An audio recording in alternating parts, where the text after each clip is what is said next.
नमस्कार दोस्तों, मैं आ चुका हूँ कैड के हिडन सेटिंग के पार्ट 2 में। जी हाँ दोस्तों, कैड की कुछ और हिडन सेटिंग जो कि इंपॉर्टेंट है आपको सीखने के लिए मैं लेके आया हूँ इस वीडियो के अंदर।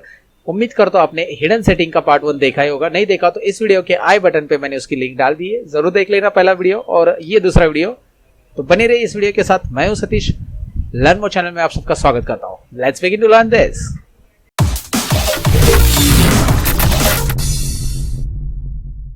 दोस्तों यहाँ पे दिखाई दे रहा है कैड ओपन है मेरा और कैड के अंदर मैंने एक रेक्टेंगल ड्रॉ कर लिया है। तो सबसे पहले मैं आपको बताऊं कि प्रॉब्लम होता क्या है। कभी कभी यहाँ पे आप अगर देखेंगे तो स्नैप ग्रिड, ये स्नैप ऑप्शंस ऑन रहता है, यानी स्नैप टू ग्रिड ऑप्शंस, ये ऑप्शंस अगर ऑन रहेगा आपका तो माउस पॉइंटर आप लेके जाओगे इस कैड के ऊपर तो ये रेक्टेंगल आप सिलेक्ट ही नहीं कर पाओगे। अभी आप देखोगे कि माउस पॉइंटर यहाँ से यहाँ पे जंप हो रहा है, क्योंकि जैसे मैं यहाँ पे ग्रिड ऑन करके आपको दिखाता हूँ तो ये ग्रिड के ऊपर जंप हो रहा है। तो बहुत बार ऐसा होता है कि ग्रिड यहाँ पे ऑफ रहते हैं और snap to grid options on रहता है, इसकी वजह से हमें पता नहीं चलता है कि हमारा माउस पॉइंटर इधर उधर जंप क्यों हो रहा है। तो इसका सोल्यूशन यहाँ पे है दोस्तों। तो मैं आपको बताऊं कि सबसे पहले आपको करना है स्नैप को बंद, तो उसके बाद आप देखेंगे तो कि माउस पॉइंटर प्रॉपरली आपका चल रहा है, या फिर कोई भी पॉलीलाइन वगैरह लेके आप इस पॉइंट पे एंड पॉइंट, मिड पॉइंट ये डिटेक्ट यहाँ पे कर सकते हैं प्रॉपरली। अगर ये स्नैप ऑन रहेगा, ग्रिड ऑन रहेगा तो आपको पता चलेगा कि ये इस तरह से जंप हो रहा है। ग्रिड ऑन नहीं रहेगा तो आपको पता नहीं चलेगा ये आपके साथ हो क्या रहा है। स्नैप टू ग्रिड हो रहा है ये दरअसल, और ग्रिड हमारे ऑफ है, इसकी वजह से हमें पता नहीं चल रहा है कि ये स्नैप टू ग्रिड हो रहा है या क्या हो रहा है। तो इसकी वजह से ड्राइंग करते समय हमें ये प्रॉब्लम आती है। तो ये एक हिडन सेटिंग याद रखना है कि ये स्नैप आपको जरूरी नहीं तो बंद कर देना है, मतलब आपको जरूरी रहता ही नहीं वैसे, क्योंकि हम लोग ग्रिड के ऊपर डायरेक्टली जंप करना ही नहीं चाहते कभी। तो इसे मैंने बंद कर दिया दोस्तों। तो अब दूसरी सेटिंग मैं आपको बताऊंगा। यहाँ पे आपको दिखाई दे रहा है, बहुत सारी बार आप देखते हो तो यहाँ पे आप माउस पॉइंटर लेके जाते हो तो एंड पॉइंट आता है, यहाँ पे जाओगे तो मिड पॉइंट आता है, और यहाँ पे जाओगे तो इस तरह से आपको ये पॉइंट दिखाई दे रहे हैं, एंड पॉइंट। तो अगर यहाँ पे ये mid point and point highlight नहीं हो रहे तो इसका रीजन ये रहता है कि ओ स्नैप बंद रहता है। ओ स्नैप यहाँ पे ऑप्शन जो दिखाई दे रहा है आपको, ऑब्जेक्ट स्नैप, ये अगर आपने ऑन कर दिया, यहाँ पे ऑन कर दिया तो ये ऑन हाईलाइट हो रहा है। अगर ये मैंने बंद कर दिया तो ये यहाँ पे आप देख पाएंगे माउस पॉइंटर यहाँ पे आप लेके आ रहे हो, फिर भी यहाँ पे एंड पॉइंट वगैरह नहीं दिख रहा है दोस्तों। तो उसके लिए शॉर्टकट की F3 है, ये बात याद रखना है। F3 से आप ऑन और ऑफ कर सकते हैं ओ स्नैप को, और यहाँ पे F3 प्रेस करके ऑन और ऑफ करना जरूरी है। लेकिन मैं आपको बताऊं कि बहुत सारी बार राइट क्लिक मैं यहाँ पे करता हूँ, इसके सेटिंग में जा रहा हूँ, आप जरा ध्यान देना। यहाँ पे इसके ऊपर राइट क्लिक करके मैं सेटिंग में गया हूँ और ये ऑब्जेक्ट स्नैप में यहाँ पे मैंने क्लियर ऑल कर दिया है, और यहाँ पे एक दो पॉइंट ही मैंने सिलेक्ट रखे हैं। तो यहाँ पे जब आप कैड पहली बार इंस्टॉल करते हो या बहुत सारी बार इस तरह से होता है, जब आप यहाँ पे ड्रॉ करने जा रहे हो अभी तो यहाँ पे मिड पॉइंट नहीं आ रहा है, डायरेक्ट एंड पॉइंट नहीं आ रहा है, और direct and point, near point भी नहीं आ रहा है। तो ये पॉइंट क्यों नहीं आ रहा है? क्योंकि यहाँ पे मैंने सेटिंग्स से हटा दी है। तो ये सेटिंग्स बहुत सारी बार जब कैड पहली बार इंस्टॉल करते हो, डाउनलोड कर लेते हो आप, तो उस टाइम पे ये सेटिंग्स आपको याद रखनी है कि राइट क्लिक सेटिंग में object snap settings, object snap settings में आपको सिलेक्ट ऑल पॉइंट करना है और ओके करना है। ये तो दरअसल मैंने बहुत सारे रेगुलर वीडियोस जो डाले मैंने कैड की सीरीज में, उसमें मैंने बताया ये ऐसा सेटिंग्स करना है, लेकिन फिर भी ये हिडन सेटिंग में जरूरी समझा मैंने, इसलिए मैंने आपको यहाँ पे इसके बारे में बता दिया दोस्तों। तो अगर आप सिलेक्ट ऑल करते हैं, मतलब होता क्या है, जब आप इसको सेटिंग्स में सिलेक्ट ऑल करते हो, centre point, mid point, node point, सब एवरीथिंग पॉइंट यहाँ पे दिख रहा है, सभी पॉइंट्स अगर आप सिलेक्ट करते हो तो आप जब कोई भी ड्रॉ करने जाते हो पॉलीलाइन वगैरह, तो ये mid point, and point, nearest point, everything है ना, आपको सभी पॉइंट्स यहाँ पे दिखाई दे रहे हो, आपकी ड्राइंग प्रॉपर हो जाएगी दोस्तों। तो यहाँ पे ये दो पॉइंट मैंने पहले बता दिए। अब आगे की सेटिंग के ऊपर मैं बढ़ता हूँ, और यहाँ पे मैं बताना चाहता हूँ कि राइट क्लिक करके ऑप्शंस में, यहाँ पे आप देख सकते हैं राइट क्लिक ऑप्शंस में मैं चले जा रहा हूँ, और राइट क्लिक ऑप्शंस में आपको दिखाई दे रहा है डिस्प्ले ऑप्शंस। डिस्प्ले ऑप्शंस में आपको यहाँ पे सबसे पहले आ रहा है display scroll bars in drawing window. तो ये अगर मैं हटा देता हूं तो अप्लाई करता हूं तो यहाँ पे स्क्रॉल बार्स हट रहे हैं मेरे ड्राइंग से, आपको दिखाई दे रहा है।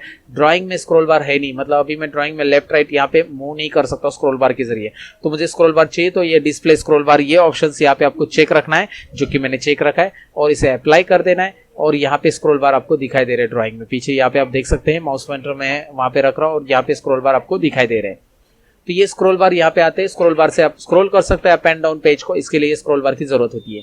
अब यहाँ पे थीम भी दी है, ये भी चेंज करके दो, लाइट थीम में रख रहा हूँ। तो यहाँ पे लाइट थीम से कैसे होता है आपको दिखाई देगा, लाइट थीम, यहाँ पे लाइट थीम आ चुकी है, और ये आपको लाइट कलर में दिख रहा है दोस्तों। तो अभी मैं यहाँ पे डार्क थीम रख रहा हूँ, डार्क थीम अप्लाई करता हूँ तो डार्क थीम किस तरह से आ रहा है, यहाँ पे इसका ये आपका कलर चेंज होते हुए दिखाई देगा। ये छोटा सा चेंजेस है, यहाँ पे आपको लाइट और डार्क थीम मिलता है। तो ये थीम आपको चेंज करना है तो कर सकते हैं। आगे है डिस्प्ले ड्राइंग स्टेटस बार, तो यहाँ पे ड्राइंग के लिए स्टेटस बार भी आ जाएगा, वो डिस्प्ले करना है तो कर सकते हैं आप। यहाँ पे स्टेटस बार आ चुका है, नहीं चाहिए तो इसे हटा दो दोस्तों। डिस्प्ले स्क्रीन मेनू, ये स्क्रीन मेनू यहाँ पे आ जाएगा कि मेनूज कौन कौन से आप यूज कर रहे हैं। फिलहाल ये मेनूज यहाँ पे यूज हो रहे हैं, तो आपके मेनूज यहाँ पे दिखाई दे रहे हैं, डिस्प्ले स्क्रीन मेनूज।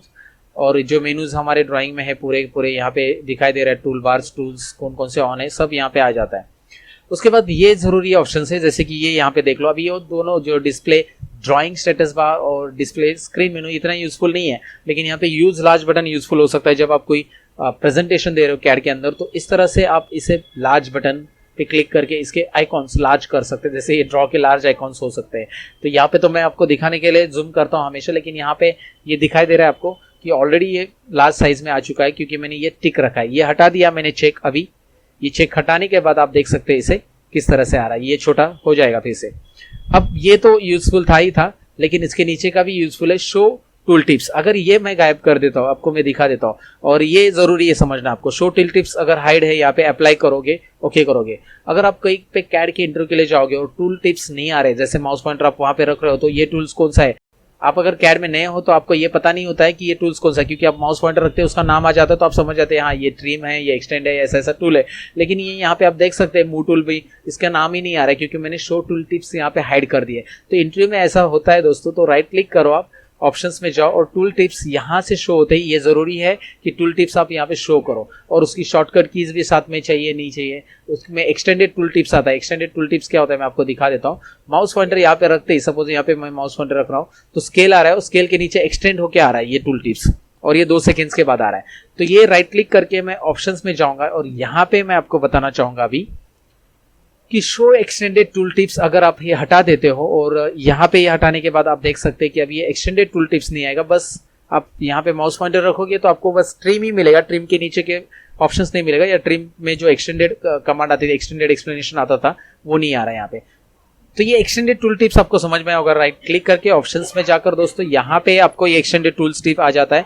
अगर मैं कैड में लास्ट कमांड चाहता हूँ तो बार बार राइट क्लिक करके लेने से अच्छा है कि आप यहाँ पे डायरेक्टली एंटर करेंगे, तो आप डायरेक्टली वो लास्ट कमांड आ जाता है दोस्तों, क्योंकि आपने लास्ट कमांड यही लिया है। तो ये और एक्सटेंडेड टूल टिप्स कितने सेकंड्स के बाद आना चाहिए वो भी आप यहाँ पे रख सकते हैं, 5 सेकंड के बाद, 6 सेकंड के बाद यहाँ पे ये रख सकते हैं।